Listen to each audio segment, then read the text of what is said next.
Good day, 'tis I, Lord Pendlebury. Now, if you are a member of iRacing and you've lost that loving feeling, well, come and get it back, because we've got that loving feeling over at Evolution Sim Racing. 8 PM BST, Fridays. We race league races and we finish the league and then we have another league after it. It's championship after championship of pure enjoyment and pure average driving at best. So yes, come and join us. You can see below my ugly mug there is a Discord link. Use that and yeah, come and get involved in the fun. For now, let's crack on with this week's highlights. Hello there and welcome to Road America for our I'm not sure what happened there, America, but yeah, not sure whereabouts in America it is, but you'll have seen that on the handily placed map that I have just brought up on the screen. So 14 turns of absolute rubbish as far as I'm concerned, but actually not too bad in this car also as far as I am concerned. The Toyota GR86 is the car we have chosen for our 90-minute endurance this week. Now, if we cast our eyes to the top left hand corner of the screen, we will run through the qualifying, and yes, as per Dan Slattery making it 100% or continues to maintain a 100% record for qualifying on pole position in the races that he starts. We've got to get a hang on that, lads. That can't continue. We then have himself, Lord Pendlebury, in second. Third row of the grid is Jamie Nicholson and Ricky Worrell, back for 2 weeks in a row since I don't know when. Third row is made up of Jeff Sharp and Paul Nicholson, with Chris Palmer and Brian Dodd rounding out the grid. Now, the issue with short rolling starts in the Toyota GR86 is that they are slower off the line than my mother. And if you don't know what my mother's like, let's just say she's not an agile person. Certainly no F1 car through the corners. Now, it looks like Slattery has already gone Worrell alongside Jamie Nicholson as they charge down the exceedingly long straight here at Road America. Cold tyres and cold brakes going into the first turn. Everyone needs to be a little bit careful. We're on board with Pendlebury at the moment, unsure why, because there's battles going on behind. There we go, Worrell has claimed the position and Jeff Sharp also looking to get involved there. That said, the key to endurance racing is keeping your nose clean. You want to keep it nice and settled through the opening exchanges. No point in ruining your race by making a silly mistake or getting involved in an instant that you don't need to. And as I say that, the front three getting very cozy with each other. Oh no! Ricky Worrell getting well acquainted. Crash bang wallop. Oh, that was an audio feast that was, as we heard Worrell smashing his way through the concrete barriers. Not a good start for him. Already starting to see gaps emerge. A second covers the top four, but then it's 2.3 seconds back to Chris Palmer in fifth. Then tight with Paul Nicholson and Brian Dodd behind him. We've got Worrell crawling his way back to the pits. You can see on the track map there in the top right, he's just making it down to turn 8. Incidentally, not a hairpin. Some people are very passionate about that. Now, here are the leaders, broken off into two pairs there. Nicholson and Sharp will desperately be trying not to lose the toe from Slattery and Pendlebury in first and second. Oh, looks like Nicholson's run a little bit wide there. That's going to hold them up, giving Slattery and Pendlebury more opportunity to scamper off into the distance if they can.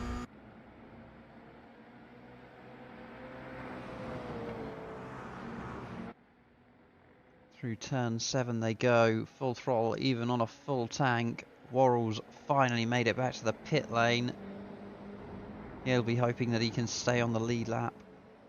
I'll get a top up of fuel and a fast repair, 3 of which are allowed for our competitors in this 90-minute endurance.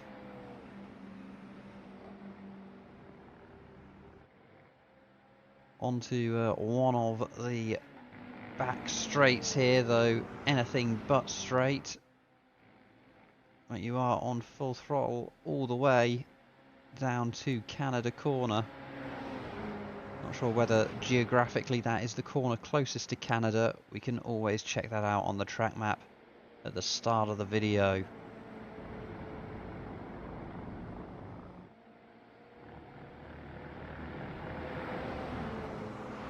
Making their way through the final couple of turns of the lap. Now, as I was saying, it's a 90-minute endurance, so we expect it to settle down. No silly mistakes. Everyone has got to keep their noses clean and sharp. Oh, it doesn't matter. We'll go back and take a look at that. Meanwhile, we've got Pendlebury alongside Slattery. Points are doubled in this race, so points for laps led equal 4 points in a double points race. I tell you what, I couldn't have made that any more of a mouthful if I had a mouthful of food when saying it. Now, here is Jeff Sharp, end of the second lap. Just runs a little bit wide out onto the grass, slides and then just sideswipes the barrier, then says let's have some more to the other barrier. Tyres are no match for him. He wants the concrete stuff. And yep, straight into the pit entry he goes. One of his fast repairs is required. Oh, what's happened? Well, Sharp has certainly shortened his car a fair bit. So at the front of that looks like the car equivalent of Michael Jackson's nose. Let's go and see what happened there. Now, here we are. Jeff Sharp all on his own. And just loses the rear end. Into the back. Into the tyres he goes. The tyres were offended earlier, suggesting that they couldn't take him. And, well, they've taken the bumper. After the bumper had to think about it. Got the hit. Went down a couple of seconds later like a Premier League footballer. Well, back to the pits for Jeff Sharp. Back to the leaders then. Sharp was one of them not so long ago. Oh, Bennery runs wide. Didn't really mention it. He was getting past Slattery earlier for the lead. They're side by side now as they go around Carousel. Still side by side.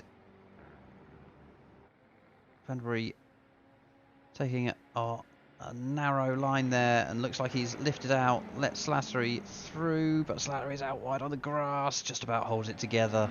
That could have ended very badly for all 3 of them. Jamie Nicholson right on Pendlebury's bumper there. Pendlebury driving a vague line down the centre of the track. Oh, and Nicholson's off and into the gravel. Doesn't make any contact with the barriers there. But that takes him out of contention for the lead at this point. Here we go, just loses the rear end, corrects it, and it fires him out into the gravel. Happens so easily in these cars. But you can hear the roar of Palmer, Nicholson and Dodd. That's Palmer and Nicholson through. Dodd is also going to try and take advantage. He's got the momentum and the inside line, but that will become the outside line as they come up to turn 14, the final turn on the track. And Nicholson looks like he's retained P5 there, but he did have P3 and was in a very promising position. He'll be frustrated with himself. Back with the leaders again. Battling out for that lap's led. Bennery on the inside line. Slattery on the outside line. Looks to hang it round the outside. He may have just about done so. Or just about able to move back across to the left-hand side there, Pendlebury. Hard on the brakes as they go around turn 3.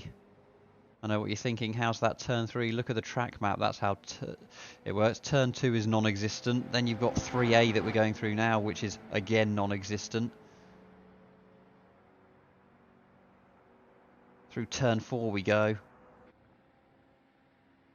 What a sweeping, exciting set of corners that was.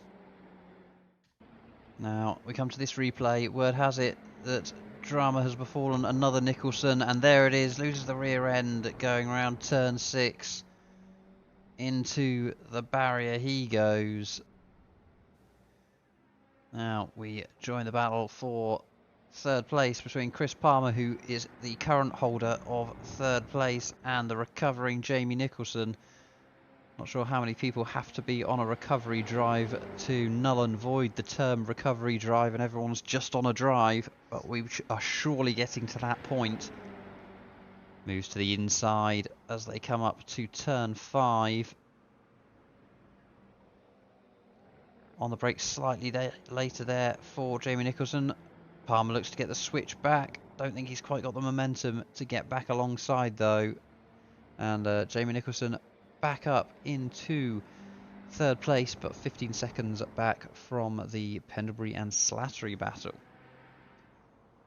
Join this battle again between Nicholson and Palmer. Nicholson, this time the aggressor. Doesn't matter. Yes, it does matter actually. Both hard onto the brakes. This time it's Palmer who's slightly later. Palmer misses the apex though. Nicholson gets that switchback that Palmer was looking for a lap earlier. Up over the hill they come. Around turn 6 they go, and it looks like Nicholson has only lost that position temporarily, but Palmer is all over him.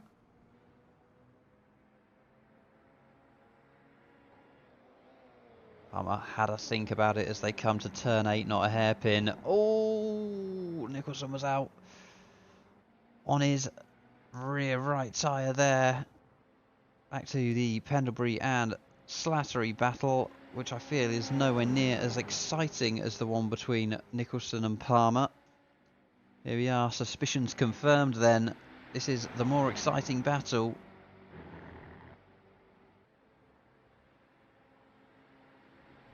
Palmer on the grass a little bit there. This will become the outside line for Canada Corner.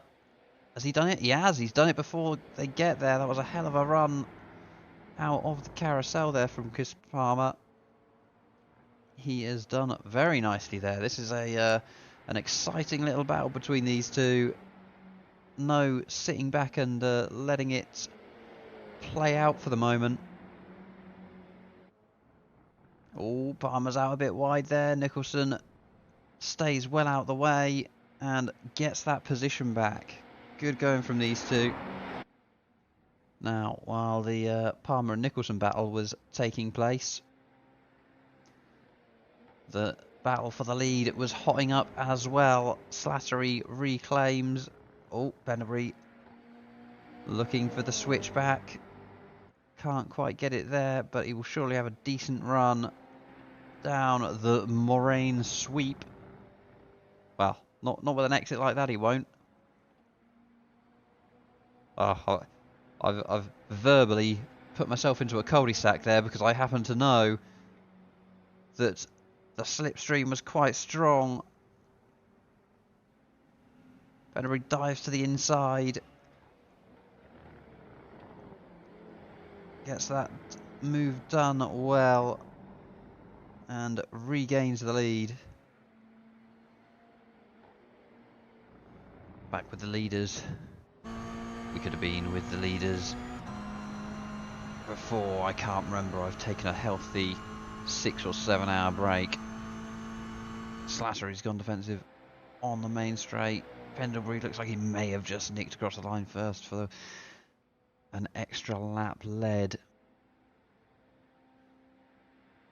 At turn 1 they go.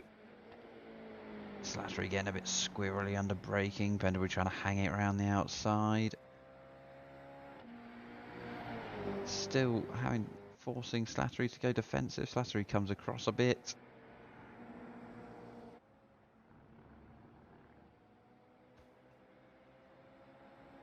Pendlebury's got a good run out of turn 3. Takes that inside line as they go underneath the cheesy Sargento bridge.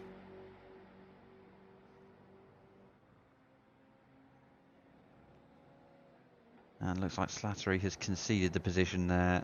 Another swap for the lead between these two, though Pendlebury has got it wrong a bit coming out of turn 5 there to turn 6.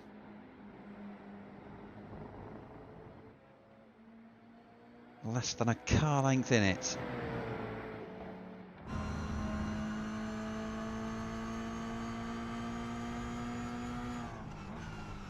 Oh, looks like we've got Slattery going down the inside of Pendlebury, looking in that rear view mirror. Pendlebury goes out wide.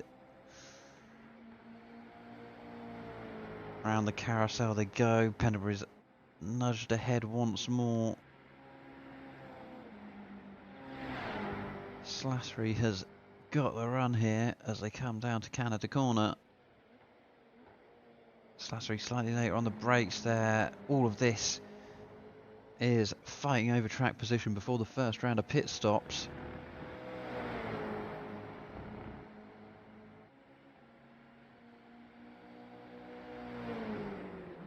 Slattery looking to that inside line, but Pendlebury's late enough on the brakes to keep it around the outside. Into the pits Pendlebury goes. Slattery continues on. He's been doing a bit of fuel saving evidently. Now we move back to the Palmer and Nicholson battle as they come round the final corner. Is either of those two going to dive in the pits? Indeed, both of them dive into the pits.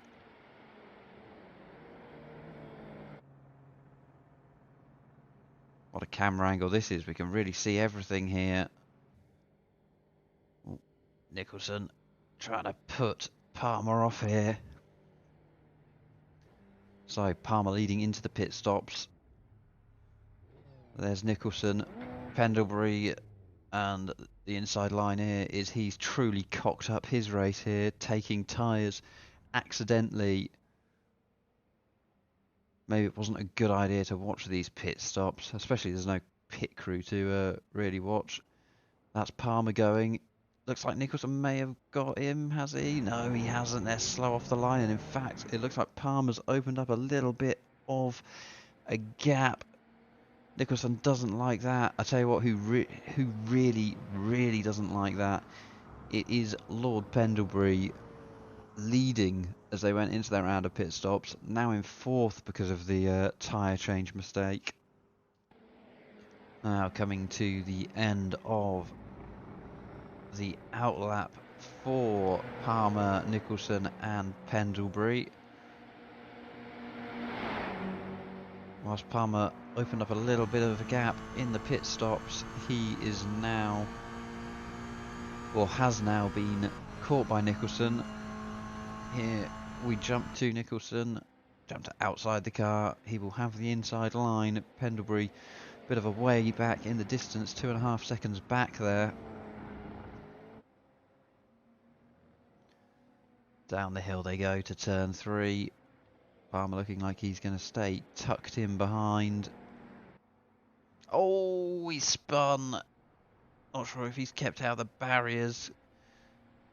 We'll see him to the left there. He comes back on the track. I think he has kept out of the barriers. That promotes Pendlebury up into P3. So, rejoin this battle a few laps later. Pendlebury has been slowly closing that gap to Nicholson. Nicholson spins, does well to keep it out the barrier there, shoves it into reverse and starts slowly. It's like an old diesel engine getting going. These cars takes ages, and that has allowed Chris Palmer, these two inseparable seemingly through this race, but Chris Palmer back hot on his heels, and that hands second place to Lord Pendlebury. Board with Palmer here, and that's Nicholson getting a bit sideways twice through turn 1.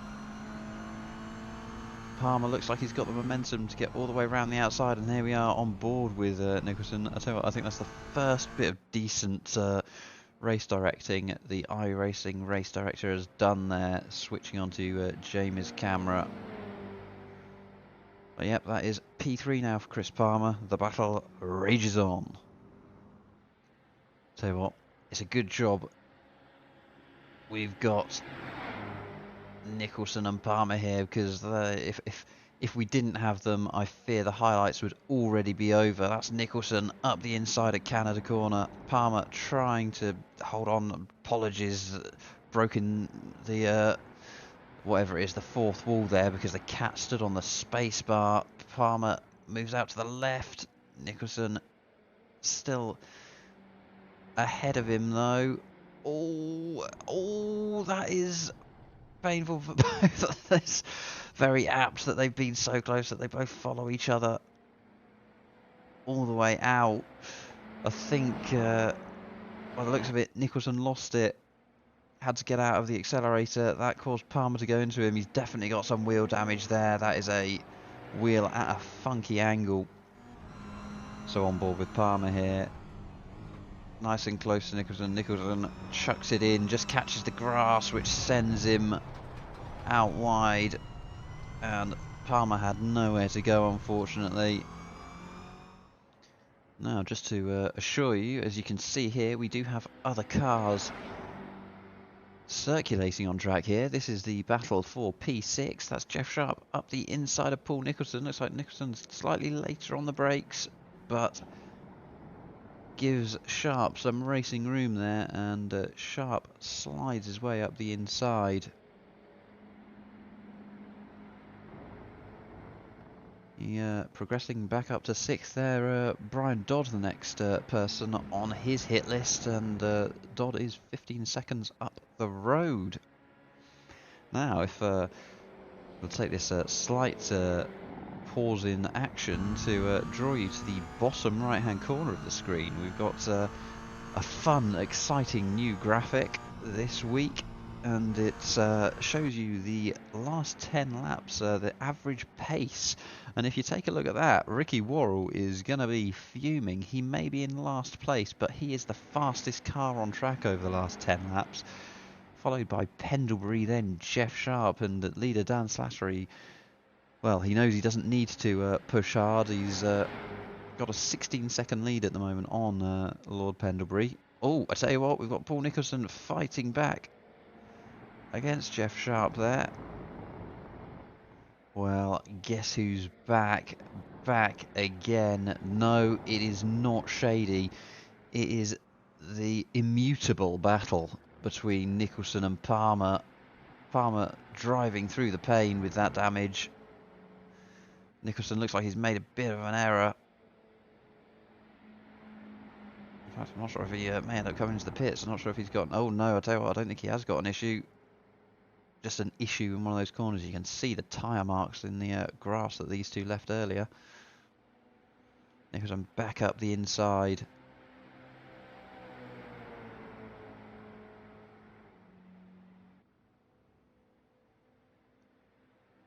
Answering the question here, would Chris Palmer catch back up with Jamie Nicholson? Indeed he has. The average lap times do not lie. And Jamie Nicholson currently running slowest on track. I'm sure he'll thank me for pointing that one out. So, back to the immutable battle. I'm sure they're going to end up side by side on the straight. I'm not sure when they last weren't side by side on the straight. But the second round of pit stops has all shaken out now, and you can see from the graphic in the top left, Jeff Sharp and Ricky have been progressing nicely at the expense of Nicholson and Dodd. We've got Palmer and other Nicholson side by side as predicted into the first corner. Jamie looking to hold it round the outside, round the outside, round the outside. It's apparently an Eminem themed highlights reel this week. And Palmer holds on to the position, and it looks like he's actually got quite a nice little jump there on Nicholson. Gap at 0.7 of a second. He'll need to double that if he wants to break the slipstream, but it's not a bad start coming out of that corner. Up to 0.9 seconds now. So yes, Jeff Sharp up to 5th, Ricky Worrell up to 6th. And we have Dan Slattery in 1st, 17-second lead on Pendlebury. Then it's 33 seconds back to Chris Palmer and Jamie Nicholson. This is by far the closest battle on track, and I imagine the only two cars we're going to see for the rest of this highlights reel. So, well, it's good news if you're DeWalt or Evolution Sim Racing. You are getting a hell of a lot of advertising on this video this week. This is the highlights as well. They've changed positions twice before this that I haven't shown as well. Very exciting stuff between these two. Oh, Nicholson runs wide through turn 5. Side by side up to the bridge, up and under the bridge. They go side by side through turn 6, turn 7, sweeps around to the right, usually full power. Not sure if it is when you're side by side. No longer side by side as they come down to not a hairpin. Through the kink they go. I tell you what, Palmer looks like he's got a cracking run there. And will be using that slipstream to good effect. Around the outside of these fast left-handers, which means he's got the inside for Canada corner. Gets the car stopped nicely there. Sweeps around to the outside and position change. 287 for these two, it feels like. I know what you're thinking. He's made a mistake. I haven't. There's a battle on track as we are in the final 2 or 3 laps now. Worrell has been closing down slowly on Paul Nicholson in 6th. My earlier assertions that all the pit stops had shaken out was incorrect. I forgot that we had a few out of sync because of earlier issues. Oh, Worrell getting a bit squirrely under the brakes there. Second place Pendlebury behind and watching all this. Rumour has it he was going for a fastest lap at this point. Was up on his fastest lap at this point, but sadly got held up by the Nicholson and Worrell battle. No, Nicholson, I'm sorry, the Worrell and Nicholson battle. No, Nicholson, oh my god, I mean, at this stage I have actually been drinking. I'm 2 glasses of wine deep, and yeah. Pendlebury didn't really know what was going on here, as you could tell by his hesitation on the accelerator. Worrell lets him through very kindly though. Loving the comic book stroke pop art livery that Worrell is running. Pendlebury taking a look at the inside of Nicholson here, trying to overlap him.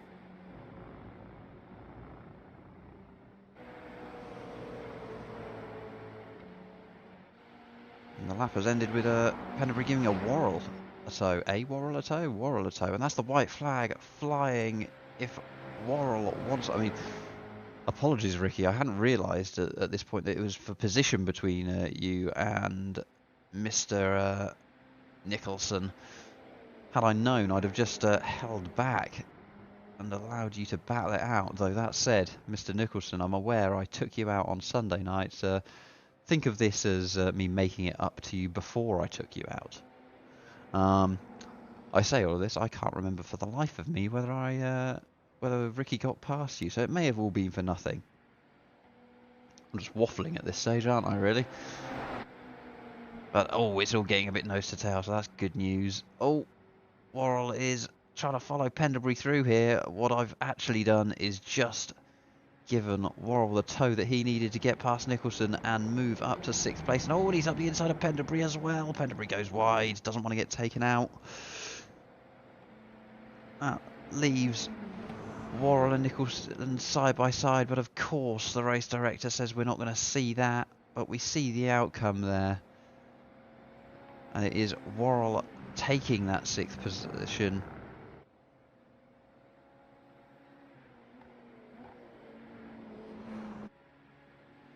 And it wouldn't be right if we didn't go back and take a look at the Jamie Nicholson and Chris Palmer battle for 3rd place. We are on the final lap. Oh no, it doesn't matter. We've got Ricky driving with a 2nd ahead of him and a 2nd behind him. Oh, I can't believe this. I'm going to have to pause this and guy who wouldn't actually watch that useless iRacing director. Here we go. Back to watching the Palmer and Nicholson battle. You can't help but feel Chris Palmer will be looking to take advantage, going from, well, out of the carousel, so out of this corner all the way down to Canada corner. That said, he is 0.6 of a second back. He may struggle to close that gap by the time they get to the end of the straight. Let's see. He has been pretty rapid through the kink. Got a good run through there earlier. The gap's down to 0.5 of a second.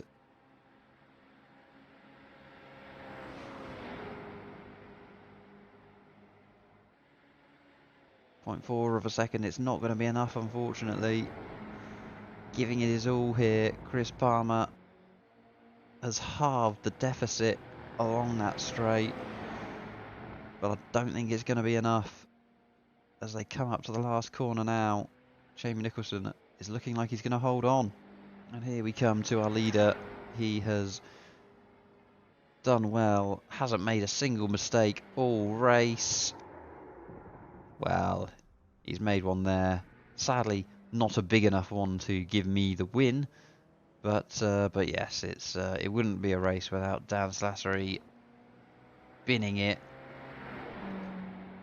But he now rounds the second to last corner, very quickly becoming the last corner to take the win. And it must be said, it's been a fantastic race for him. He has remained level-headed throughout, other than in Canada corner on the last lap. But that's the clean sweep for Dan Slattery. He gets the win, the fastest lap, the pole position and laps led. That is a massive step in the right direction for his championship aspirations. And there we have it. So Lord Pendlebury coming home around 7 seconds behind Slattery.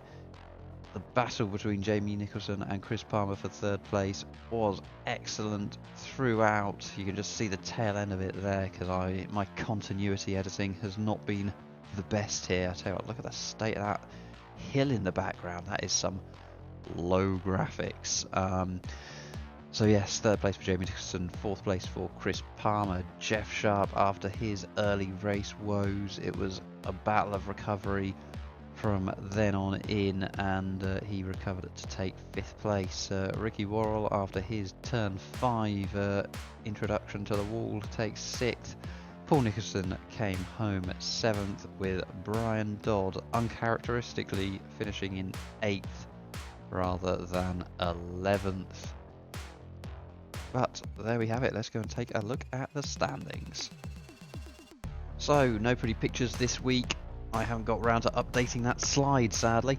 So in first place we have Dan Slattery on 280 points and 7 wins. He is proving the dominant force this season. Will Thomas is a whole 78 points behind him in second. Starts getting a little bit closer though as we run through these people. Jeff Sharp is on 178 points, with Jamie Nicholson on 167 and Lord Pendlebury on 154. So the battle for second very much still on. We then have a bit of a gap down to Chris Hulse. He's missed out this week, which has cost him a few points there. We then have Chris Palmer, who's in a bit of no man's land in 7th. A fair few points to Chris Hulse ahead of him, and a fair few points to Axel Edwards behind him. Axel, however, is only 2 points ahead of Paul Nicholson, with Brian Dodd 3 points behind him, and Ricky Worrell 3 points behind him. 6 points back to Stephen Lacosta in 12th, and then we have 6 points back to Stephen Everson in 13th. Josh Morris is also very close in this pack, with Nelson Verdier then in 15th, a few points behind him. Martin Rigby and Travis Dorado both in oh well, I've got that wrong, haven't I? They are both in 16th position because they are sharing 10 points each. And then in 18th place we have Anthony Tuggy Marriott with 1 point. So whilst the title is almost wrapped up for Dan Slattery, we have a fair few battles raging throughout the field, from 8th place down to, where are we? Well, yeah, I mean, from 8th place down to 18th place, there's only 44 points between them, and then only 22 points between 8th and 14th. Check out that quick maths. What a hero I am of the calculator. Anyway, that's enough rambling from me. Next week we are in the Renault Clios, and we are at Brands Hatch GP, so come and join us if you fancy some fun. For now, ciao!